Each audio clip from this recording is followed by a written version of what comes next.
Bismillahirrahmanirrahim. Assalamualaikum warahmatullahi wabarakatuh. Waalaikumsalam warahmatullahi wabarakatuh. Selamat pagi anak-anak. Pagi Bu. Sebelum memulai pembelajaran kali ini, marilah kita berdoa terlebih dulu. Ayo Mbak Dina atau Mbak Dina pilih berdoanya. Ayo. Sebelum kita mulai pembelajaran, marilah kita berdoa terlebih dahulu. Berdoa mulai.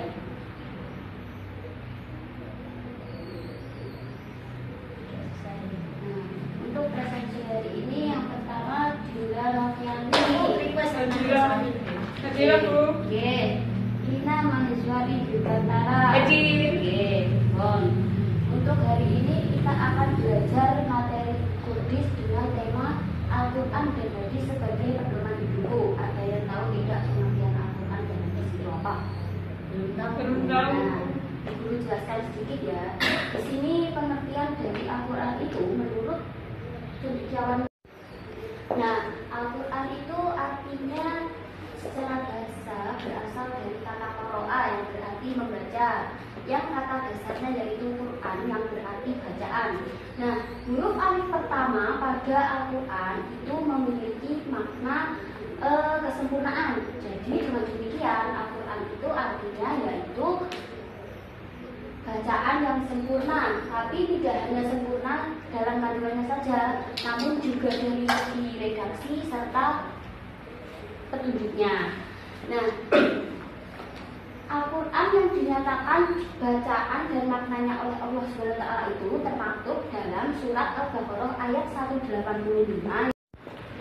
Dalam firman Allah surat Al-Baqarah ayat 185 yang berbunyi Bismillahirrahmanirrahim. Syahrul Ramadan alladzi unzila fihil Qur'an hudan lin-nasi wa bayyinatin minal huda wal furqan.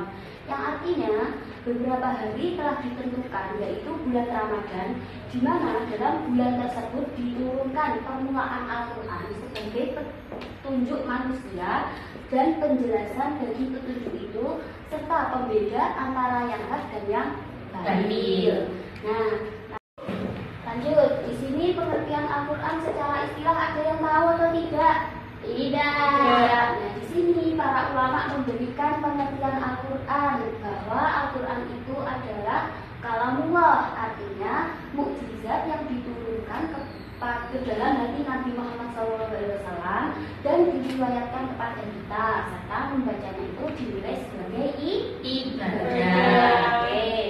Nah, dari penjelasan tadi kita menemukan 4 poin. Yang pertama, Al-Quran sebagai kalamullah, artinya bukan dari perkataan nabi, malaikat ataupun makhluk lain, melainkan ke firman Allah. Yang kedua, Al-Quran adalah mukjizat. Mukjizat apa artinya Mbak Rina? Ayo. Ya, ingat hal luar biasa yang diturunkan kepada. Nah, selanjutnya yang keempat itu ada Al-Quran. Nah, pembacanya dinilai sebagai apa tadi? Ibadah. Oke, lanjut ke materi yang kedua yaitu ada nama-nama Al-Quran. Nah, nama-nama Al-Quran ini Allah SWT menerangkan di dalam Al-Quran sangat bermacam-macam. Banyak kita jumpai, misalnya Alkitab ataupun Kitab Allah. Nah, dalam Al-Quran surat Al-Baqarah ayat 2, Dzalikal kitabul la raiba fihi hudal lil muttaqin, yang artinya kitab Al-Quran ini tidak ada keraguan padanya, petunjuk bagi orang-orang yang bertakwa.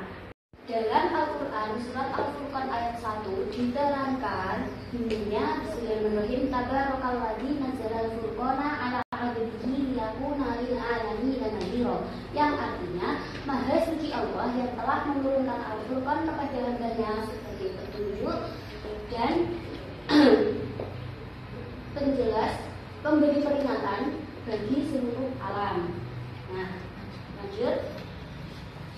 Fungsi dari Al-Quran secara umum dalam Islam yang pertama sebagai sumber hukum yang utama dan sebagai ajaran Islam.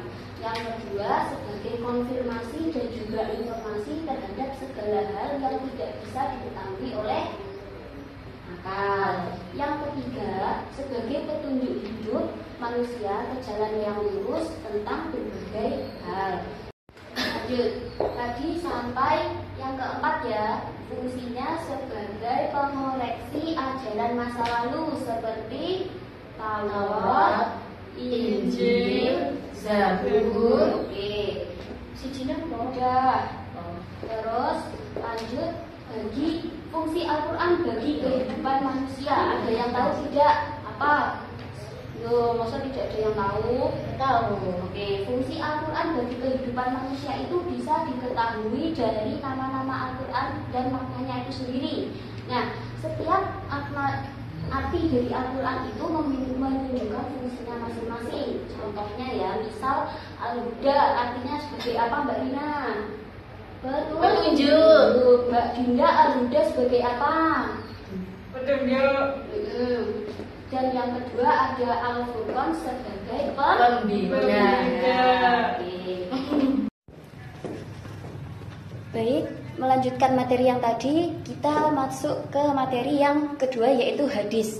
Nah, di sini hadis secara bahasa itu berarti baru, tidak lama, ucapan pembicaraan dan juga cerita. Menurut para ulama, hadis itu adalah sinonim dari sunnah, yaitu setiap sesuatu yang diriwayatkan atau dinisbahkan kepada Rasulullah SAW, baik itu dari perkataan, perbuatan, penetapan, sifat ataupun perjalanan, baik sebelum atau sesudah diutus menjadi Rasul.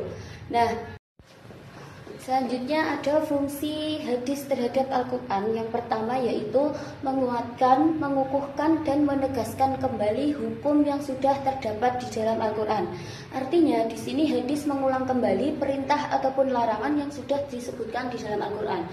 Contohnya dalam Quran surat Al-Baqarah ayat 183 yang berbunyi, dalam Al-Quran surat Al-Baqarah ayat 183 yang berbunyi, Ya ayyuhalladzina amanu kutiba alaikumus siyamu kama kutiba alal ladzina min qablikum la'allakum tattaqun.